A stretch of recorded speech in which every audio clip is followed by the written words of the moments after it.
Reds, kain pa kayo marami pa dyan. Eh kuya, busog na po kami. Wala na pong paglalagay ng mga tiyan namin. Pwede po bang take out na lang? Sure. Yay! Kuya Pogi, nandiyan po si Ate Billy?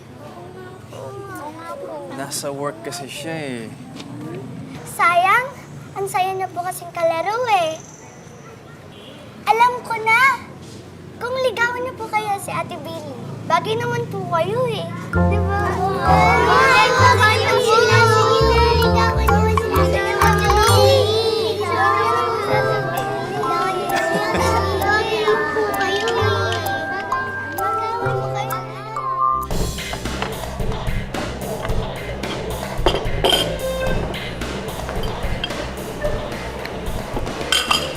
Billy. Pasensya ka na kay Yuan, Ayaw niya lang talagang pinag-uusapan yung pamilya niya. Kasalanan ko rin naman yun. Andrew, talaga bang hindi siya tanggap ng pamilya ng papa? Parang ganun na nga. Si Yuan kasi anak sa pagkapinata ni Tito Jason. Kaya hindi niya rin pinakasalan si Tita Lorena Simula nung lumaki si Yuan, puro pera lang yung binibigay ng papa niya. Masaklap pa ron.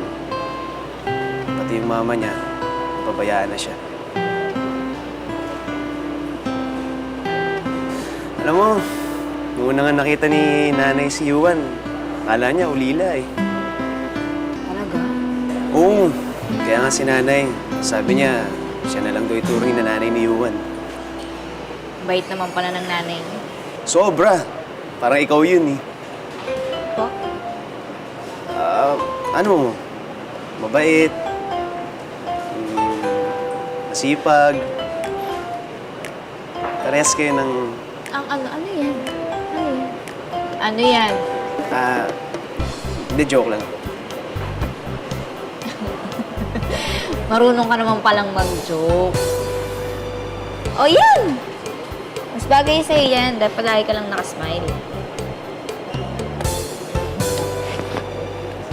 Billy, kapag ba lumuwas sila nanay tsaka yung kapatid ko, okay lang bang pakilala ka? Bakit? Wala lang. Kasi gusto nung nanay ko makikilala niya yung mga kaibigan ko. Ikaw, kagaya mo.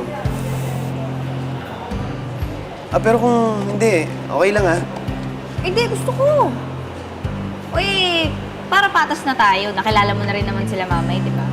Tsaka okay yun. Para meron ako mapagsumbungan pag may ginawa kang kalokohan.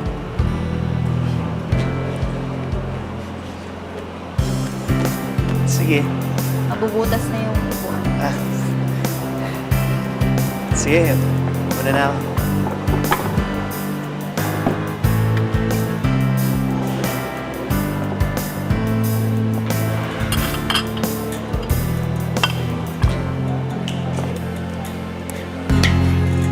Muga na pala.